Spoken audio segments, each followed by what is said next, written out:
الحمد لله القائل أعوذ بالله من الشيطان الرجيم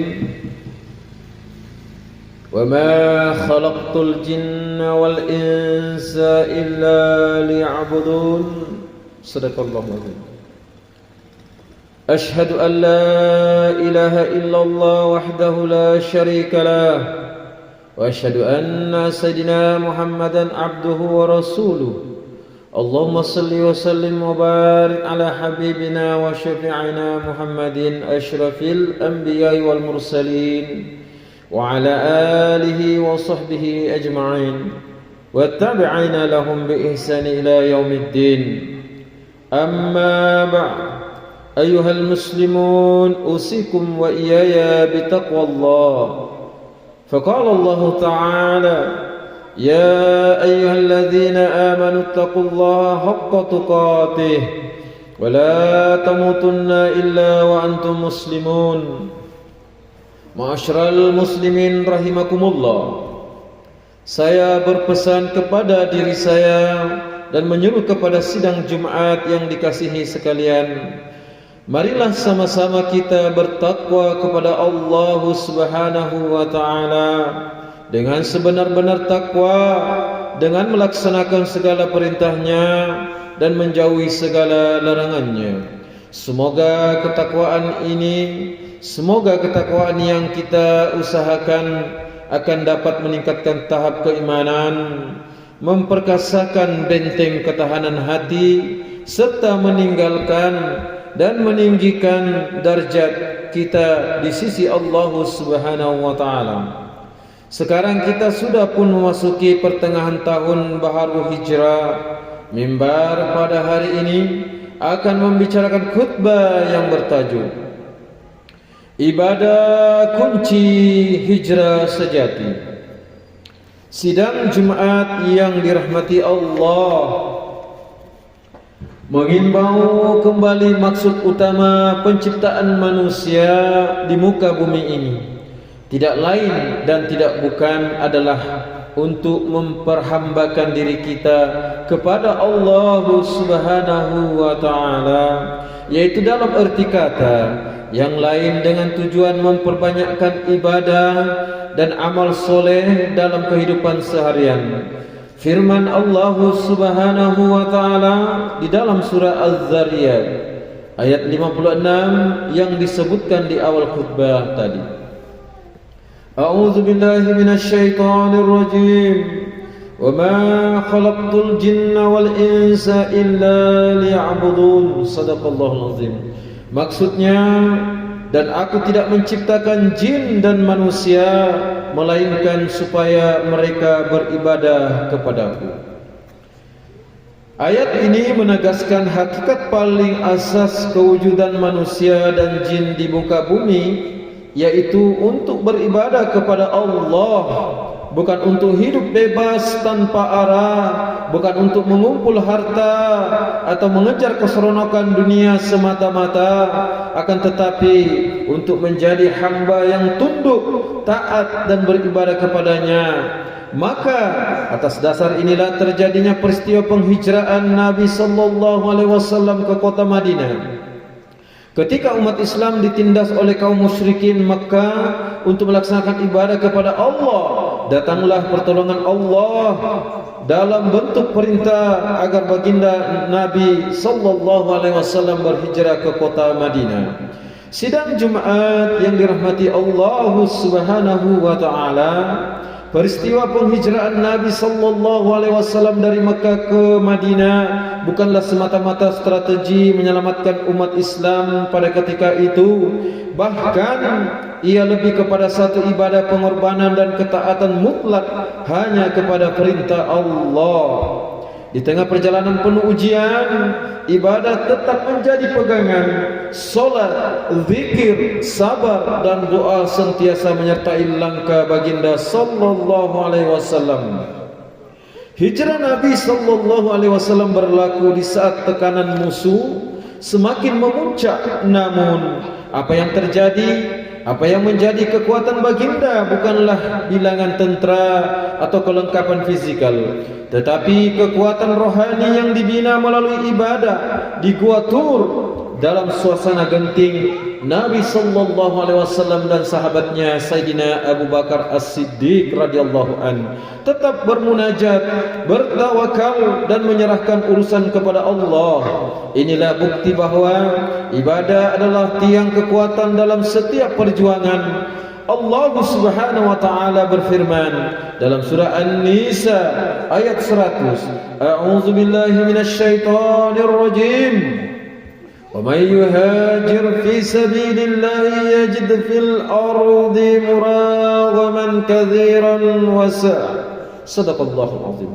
Maksudnya, dan sesiapa yang berhijrah kepada jalan Allah, nescaya dia akan mendapati di muka bumi tempat hijrah yang banyak dan rezeki yang luas. Ayat ini menegaskan bahawa hijrah kerana Allah tidak akan sia-sia, bahkan akan diberikan kelapangan dan pertolongan yang tidak disangka-sangka, dengan syarat hijrah itu didasari oleh ibadah yang tulus dan niat yang ikhlas semata-mata karena Allah Subhanahu wa taala. Sidang Jumat yang berbahagia, dalam konteks memaknai hijrah pada masa kini, hijrah yang paling utama ialah hijrah hati dari cinta dunia kepada cinta akhirat, dari kelalaian kepada kesedaran, perubahan luaran yang tidak disertai perubahan dalaman atau palsu. Maka jadikan ibadah sebagai alat pembersihan hati dan pencetus perubahan diri, sebagaimana sabda baginda Rasulullah sallallahu alaihi wasallam, Al-muhajiru man hajara ma nahallahu anhu. Maksudnya, orang yang berhijrah ialah orang yang meninggalkan apa yang dilarang oleh Allah. Hadis riwayat Ahmad.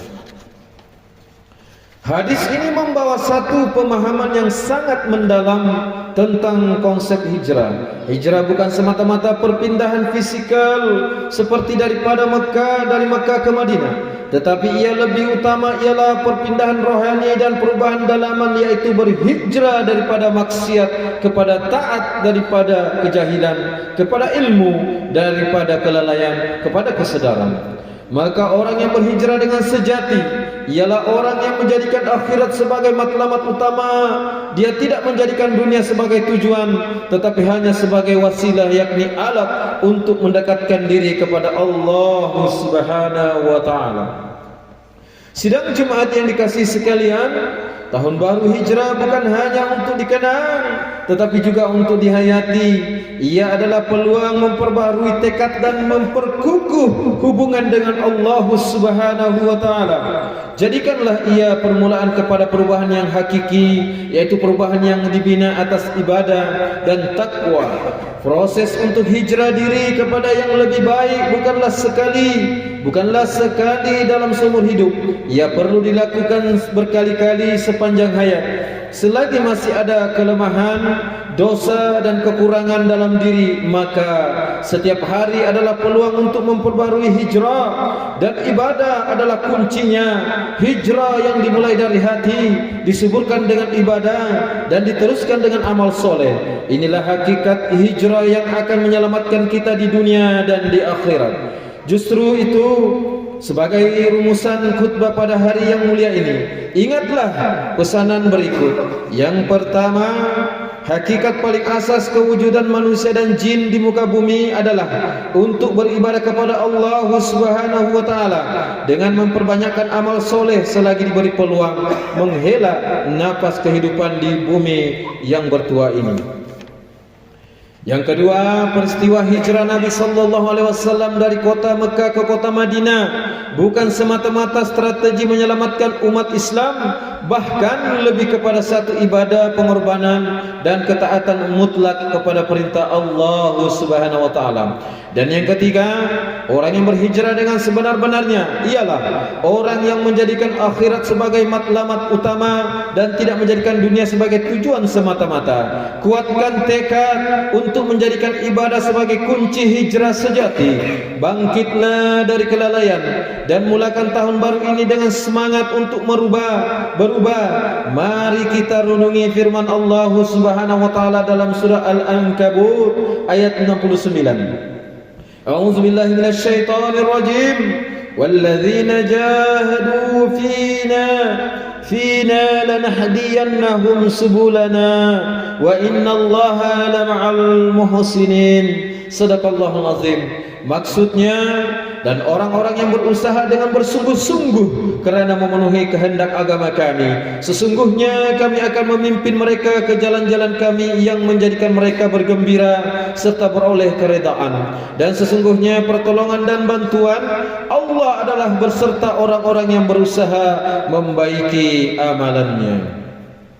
Barakallahu li wa lakum bil Qur'anil azim wa nafa'ni wa iyyakum bima fihi minal ayati waz zikril hakim wa taqabbala minni wa minkum tilawatahu innahu huwas samiul alim. Aqulu qali hadza wa astaghfirullahal azim li wa lakum wa li sa'iril muslimina wal muslimat wal mu'minina wal mu'minat fastaghfiruhu innahu huwal ghafurur rahim. Amin ya rabbal alamin. Bismillah. Allahumma shalli ala sayyidina اللهم صل على سيدنا محمد اللهم صل على سيدنا محمد وشفيعنا وزوجنا ومولانا محمد والحمد لله رب العالمين. الحمد لله رب العالمين والصلاة والسلام على سيدنا محمد وعلى آله وأصحابه أجمعين ومن تبعهم بإحسان إلى يوم الدين. أشهد أن لا إله إلا الله وحده لا شريك له وأشهد أن سيدنا محمدا عبده ورسوله. أما بعد فيا عباد الله اتقوا الله حق تقاته واعلموا أن الله أمركم بأمر عظيم أمركم بالصلاة والتسليم على نبيه الكريم. فقال الله تعالى إن الله وملائكته يصلون على النبي يا أيها الذين آمنوا صلوا عليه وسلموا تسليما. اللهم صل على سيدنا محمد وعلى آل سيدنا محمد كما صليت على سيدنا إبراهيم وعلى آل سيدنا إبراهيم وبارك على سيدنا محمد وعلى آل سيدنا محمد كما باركت على سيدنا إبراهيم وعلى آل سيدنا إبراهيم في العالمين إنك حميد مجيد. آمين يا رب العالمين. اللهم اغفر للمسلمين والمسلمات والمؤمنين والمؤمنات الأحياء منهم والأموات. اللهم أنزل الرحمة والبركة والهداية والسلام والسكينة والسهادة الدائمة على ملكنا ke bawah dulu yang maha mulia Sri Paduka Baginda yang di Pertuan Agung wa kadzalika ala fahamatir ra'isyil ala Tuhan yang terutama yang di Pertuan Negeri Sabah waj'alillahumma hazihil baldata wa sa'ira bi alil muslimin aminatan mutmainnah innaka raufur rahim. Allahumma adfa'anna al-bala wal waba wal fahsya wal munkar wal mihan wal fitan ما ظهر منها وما بطن من بلدنا هذا خاصة ومن بلدان المسلمين عامة إنك على كل شيء قدير. Ya Allah, selamatkanlah saudara kami yang dizalimi di bumi Barakah Palestin. Kasihanilah dan limpahkanlah rahmat-Mu ke atas mereka. Ya Allah, naungilah kehidupan kami di tempat ini, di kampung ini, di estate ini, tempat kami mencari rezeki di negeri dan juga negara kami. Hiasilah diri kami dengan sifat-sifat terpuji dan jauhi kami dari sifat yang keji. Jadikanlah kami dan keturunan kami orang-orang yang istiqamah, mendirikan salat secara berjamaah, menunaikan zakat, berpuasa dalam bulan Ramadan, mengerjakan ibadah haji, mewakafkan harta dan berinfak pada jalan yang Engkau ridai. Hanya Engkaulah dan sesungguhnya hanya kepadamu jualah ya Allah tempat kami mengadu dan memohon pertolongan. Rabbana atina fid dunya hasanah wa fil akhirati hasanah wa qina azabannar. Ibadallah, alhamdulillah. إن الله يأمر بالعدل والإحسان وإيتاء ذي القربى وينهى عن الفحشاء والمنكر والبغي يعظكم لعلكم تذكرون فاذكروا الله العظيم يذكركم واشكروه نعمه يزدكم liyazidkum was'aluhu min fadli yu'tikum wa la dzikrullahu akbar wallahu ya'lamu ma tasna'un. Akhimus